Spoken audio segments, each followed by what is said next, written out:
From advertising to software as a service to data. Across all of our programs and clients, we've seen a 55 to 65% open rate. Getting brands authentically integrated into content performs better than TV advertising. Typical lifespan of an article is about 24 to 36 hours. If we're reaching out to the right person with the right message and a clear call to action, then it's just a matter of timing. Welcome to the MarTech Podcast, a Ben J. Schaap LLC production. In this podcast, you'll hear the stories of world-class marketers that use technology to drive business results and achieve career success. We'll unearth the real-world experiences of some of the brightest minds in the marketing and technology space so you can learn the tools, tips, and tricks they've learned along the way. Now here's the host of the MarTech Podcast, Benjamin Shapiro.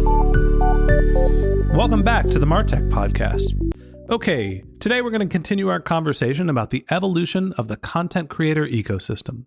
Joining us is Benjamin Grubbs, who's the founder of Next10 Ventures, which is a vertically integrated operating fund focused on incubating and accelerating new businesses in the content creator economy.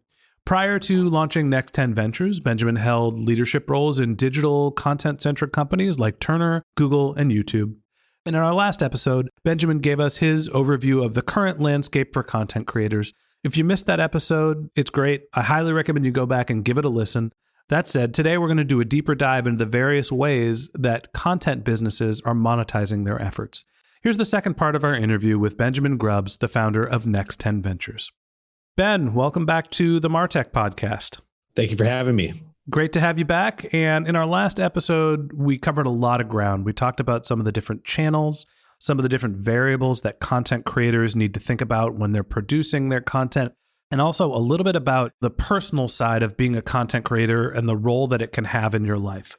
One of the things that we addressed was it can really take a lot of time and a lot of effort consistently for content creators to build their audience. And today I want to talk about why it's worth putting in all of that effort. As a content creator myself, I've built a ton of content and we are still trying to figure out ways to monetize this podcast. So I want you to help me think about different ways that not just podcast advertisers, but content creators of all sizes and all channels are creating their content. Sure. So when we were at eBay and marketing, what I used to think about a lot was because we were advertising across, I think, every single online vehicle possible because we had the budget at the time to actually do so. And what I remember observing a lot was as we did paid search on Google and also at Yahoo, the audience profile that we were kind of getting back from each of those platforms was different. Google might send us higher value buyers than Yahoo would. Or if I was to advertise across like 5 different portals, the audience makeup could actually be different. So one portal could go send me a lot of buyers that actually would want to buy fashion and beauty product. And so over time, it was like, well, I probably shouldn't have the exact same kind of marketing message going out across all these different sites. I should start to learn what is it about the Google search engine in this country and their users and how they're kind of responding and resonating with eBay and the company that I'm actually marketing. And then I think about as a creator, there's also this side of, well, as I produce content and I might upload something to YouTube, I could upload something to Instagram, I could upload something to Twitter or to Twitch. And there might be actually the same person who engages with you across all 4 of those different platforms. But you also might find that there's someone who is a heavy user actually on YouTube and a light user kind of on Instagram, or it could be the flip. So then there's this piece of like, well, just as a marketer, may not produce the exact same creative and the type of messaging across all those different media vehicles. As a creator, you can start to tweak what you're kind of producing and leaning in as you start to see how your audience differs by platform. So I find that there's parallels there to how a creator kind of adjusts to then, I'd say, how a marketer does the same. Yeah, I think that understanding content formatting across multiple different platforms, like you can't just repurpose the same content and put it in different platforms and think you're going to have great results, right? It has to be platform appropriate. Give me a lay of the land of the various ways that content creators monetize their content. On a platform like YouTube, the first way is AdSense revenue share. So as you produce content, upload that to the platform, you'll have ads run against your video. You get a majority share of that ad revenue going to you. The second piece is through direct deals with brands. So that can come from product placement deals, brand endorsement deals, creative fees to go produce bespoke content for your channel. And generally or historically, how it's kind of been on YouTube is any of that money that you're commissioning directly from the brand, you keep all of it.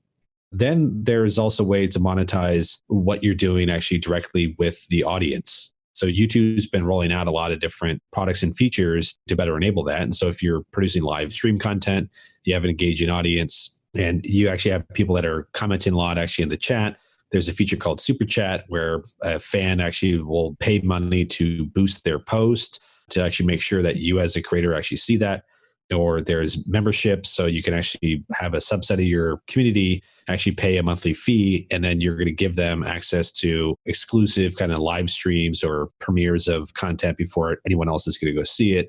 Or in the chat kind of features, you have badges, emoticons, and things like this. So again, there's the general kind of advertising that comes from the platform itself. There's direct kind of monetization from the companies and the marketers.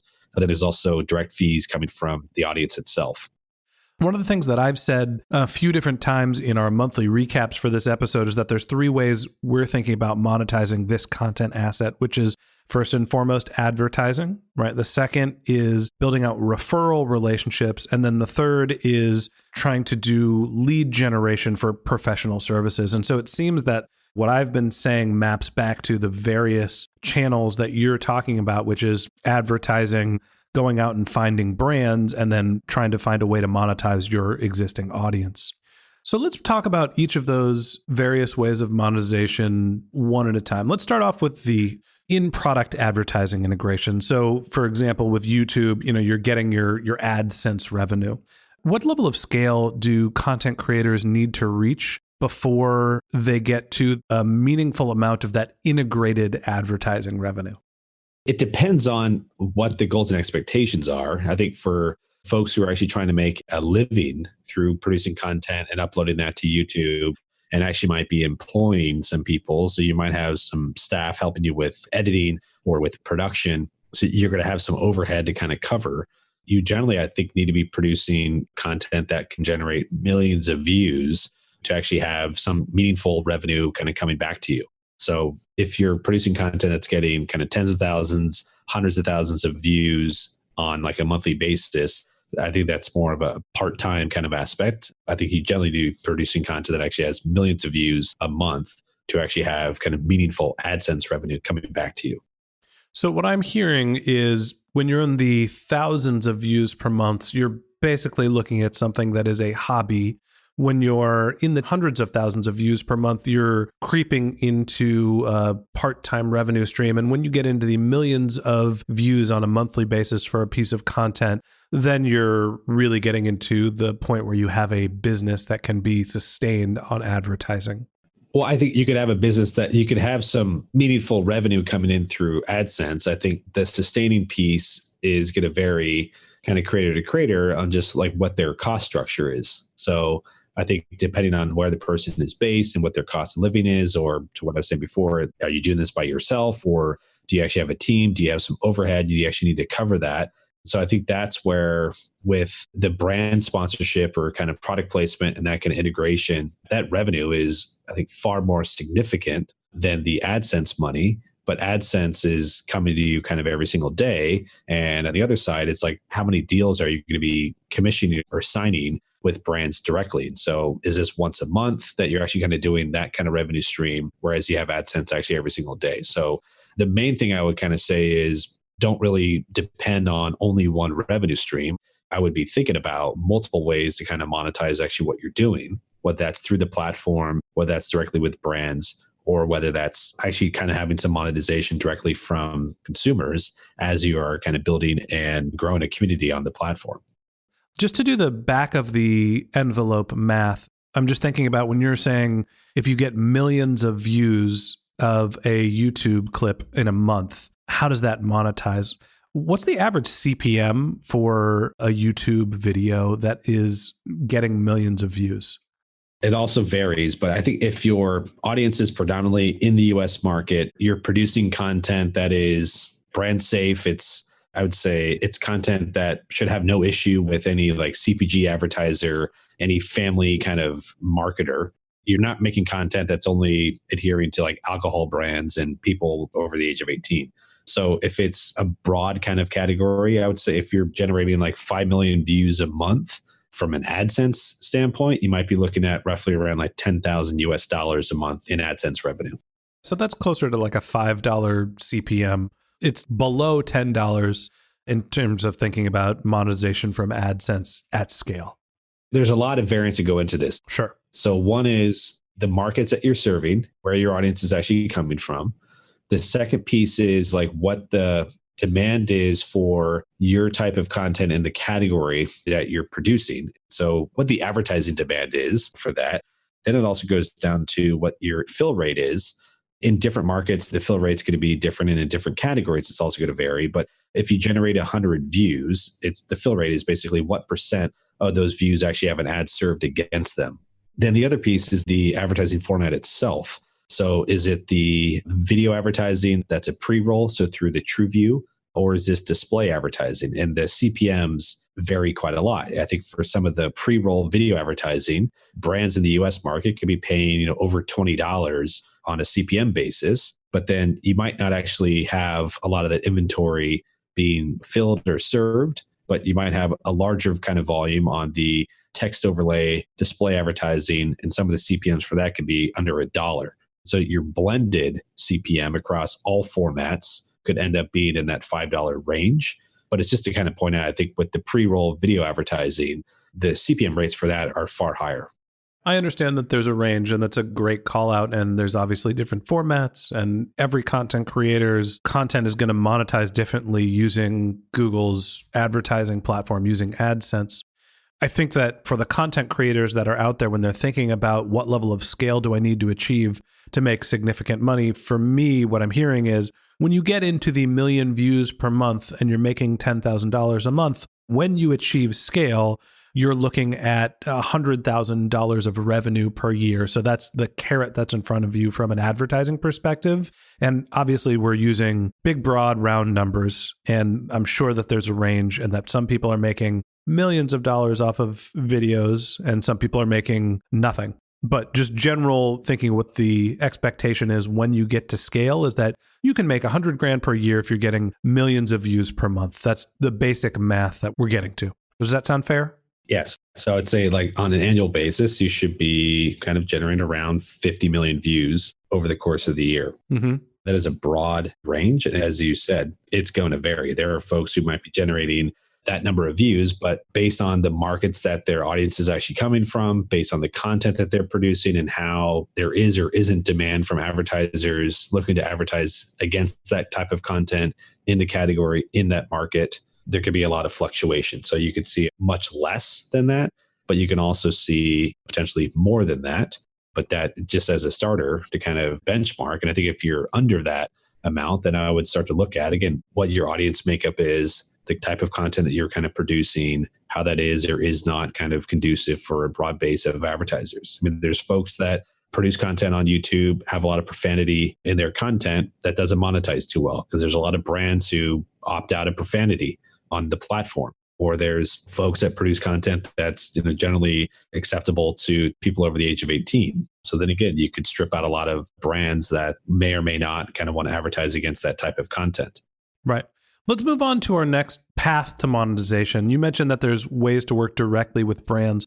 What are some of the ways that you see content creators finding brands that are interested in them, and how do those relationships work? So there's a lot of marketplaces that are connecting brands with creators. YouTube acquired one called FameBit, is integrated that business actually into the company. So creators can actually sign up and create a profile on FameBit. Then on the other side, you have the Google sales team funneling advertisers actually to that platform to upload briefs.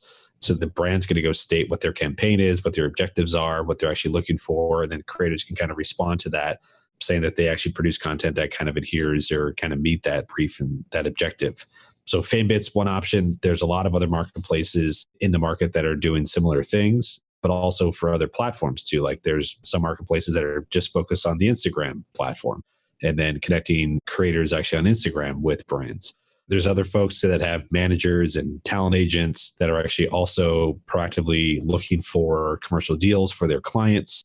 But I also just know anecdotally creators that actually start to have like 100,000 plus subscribers on the platform can also start to get some inbound contact on YouTube actually coming from agencies or brands themselves. So there is inbound, but then there's also, if you're looking to be proactive, there are platforms where you can actually go create accounts and create profiles, and there's matching that goes on.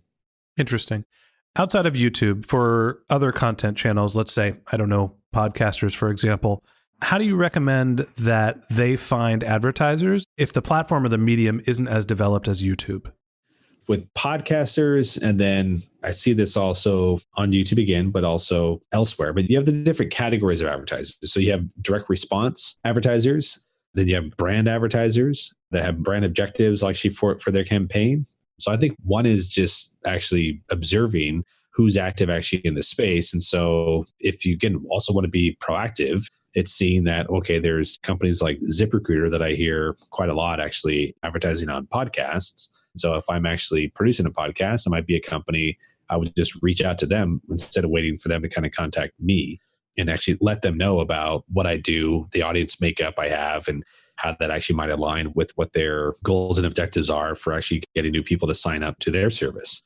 And then I think there's also marketplaces that are not just kind of focused on YouTube, as I said, but also do connect creators and brands on different platforms. Okay.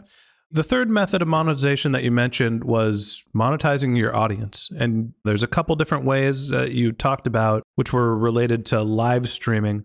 Can you give us some tips on how content creators are monetizing their audience without being overly salesy? Sure. So the first piece is just through some of the features and tools. And so if you're producing live content, you could have an engaging audience, and they're engaging you through the comments actually in the live chat stream. So on YouTube, there's the product feature Super Chat, which enables someone to boost their post. So I think the first thing is actually to produce compelling content and have an engaging community. And then the product feature, then there's a great user benefit, and there's also a commercial benefit to the creator. So it's not that the creator actually needs to be hard selling someone to be using the Super Chat feature. Again, I think it's been set up really to think about the user benefit first and foremost.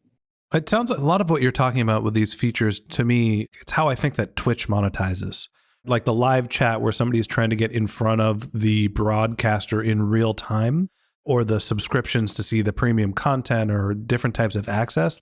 That to me is what I think Twitch did a great job. I'm sure that YouTube has done similar things as well, but the tools that you mentioned, the first place my head goes to was Twitch. Yep, they have done a great job. And so for creators who are actually active on Twitch and have a very vibrant community, their feature set, it's a great way to engage with the person who you're watching. What I've also observed over time, though, is there are folks who produce live content that's like a radio call-in show. So the same way you would call into the radio station, you want to make sure that your call gets answered. I think with some of these live platforms and having features like Super Chat that enable you to get your question float to the top, so the person who's actually hosting that session will actually see it and respond to it, it works well. So when I was observing, this is several years ago, actually, as that feature was coming live, and seeing actually who was using that well, who was actually generating quite a lot of money, what I did notice was that there were folks who actually had that type of call-in show type format, and they were just doing that live on YouTube. Let's talk about the level of scales content creator need to get to begin monetizing. I know that when we talked about advertising, we said that sort of the side hustle money comes in around 100,000 views per month, and the real money comes in when you're in the millions. With other channels, are you seeing the same level of scale, or how does that change? What I've seen on the direct-to-consumer monetization, so there's the platform monetization. We're just talking about some of the features, things like Super Chat. But then there's also just e-commerce and merchandising. So the first thing overall is how you're kind of crafting your brand and shaping your community and how you engage that audience base in that community. That is like a precursor to any kind of direct-to-consumer monetization. If you have that engaging community, some of the platform features like what YouTube has, what Twitch has, are fantastic for that direct-to-consumer kind of engagement. I think the other side is like when you're actually shaping a brand and you have a great community, that also lends itself well into things like merchandise. And so you have companies like Teespring and Spreadshirt There's been a lot of adoption actually into the print on demand and the apparel space. So what you're seeing there is creators kind of testing out and seeing what their conversion actually might kind of look like from that audience engagement. But what I also just know anecdotally is where you might need to get a high scale on a subscriber base or kind of views per month to make AdSense somewhat meaningful. You can be monetizing far earlier actually on a consumer products kind of merchandise basis. So that creators who actually make pretty meaningful money on that kind of revenue stream.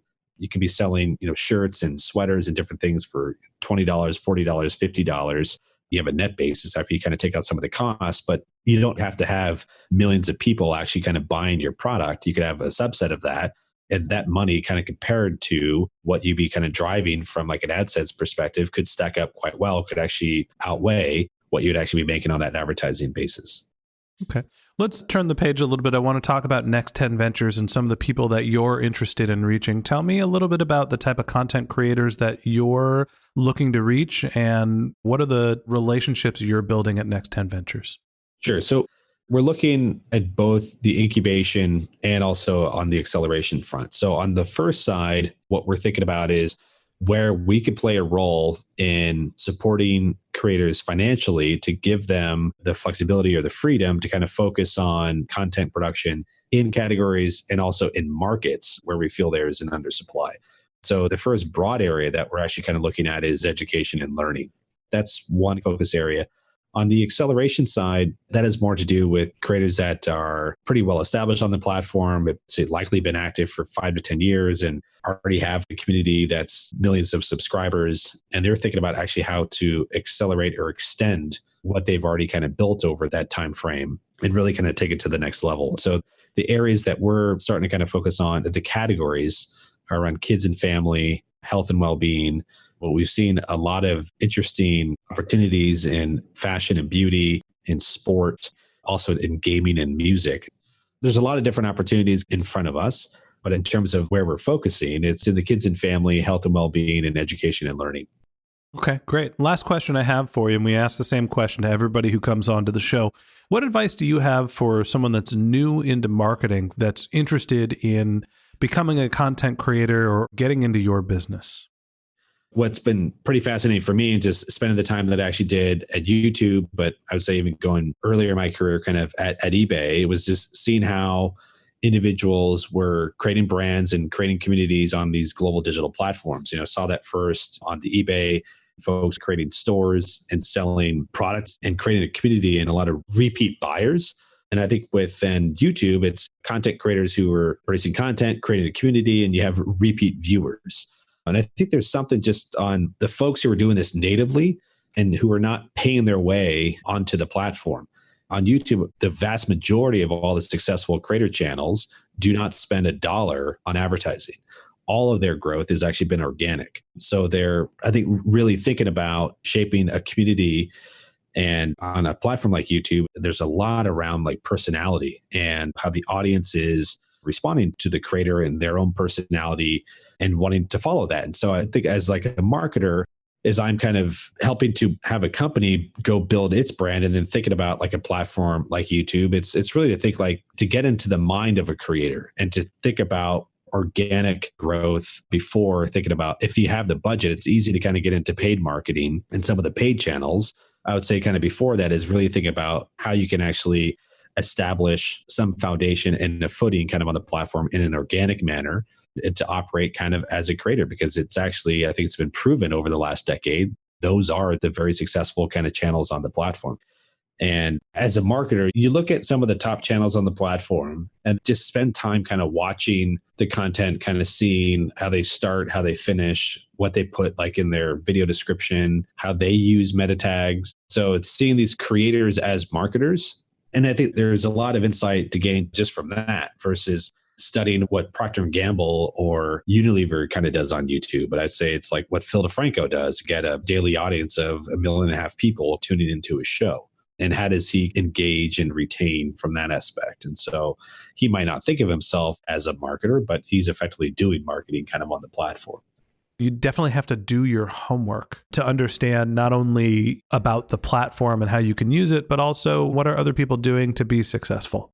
And I think you bring up a great point that's related to content businesses, which is similar to something that actually non-content businesses center on, which is it's easier to sell your existing customers than to find new ones. And as a content creator, producing content for people that are already interested in your show and understanding them is always a valuable lesson. It's one of the reasons why I end each one of these shows with focus on keeping your customers happy.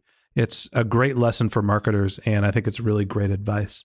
And that wraps up this episode of the Martech Podcast. Thanks to Benjamin Grubbs from Next10 Ventures for joining us. If you'd like to learn more about Benjamin and Next10 Ventures, you can click on the link to his bio in our show notes, or you can go to his website, which is next10ventures.com. That's next10ventures.com.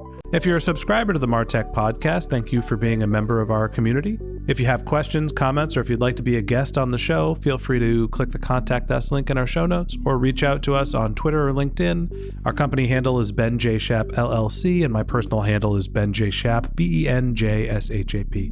If you haven't subscribed yet and you want a weekly stream of marketing and technology knowledge in your podcast feed, we've got some great episodes lined up for the next few weeks, so hit the subscribe button in your podcast app, and we'll be back with you next week. Okay, that's it for today, but until next time, as Benjamin suggested, my advice is to focus on keeping your customers happy.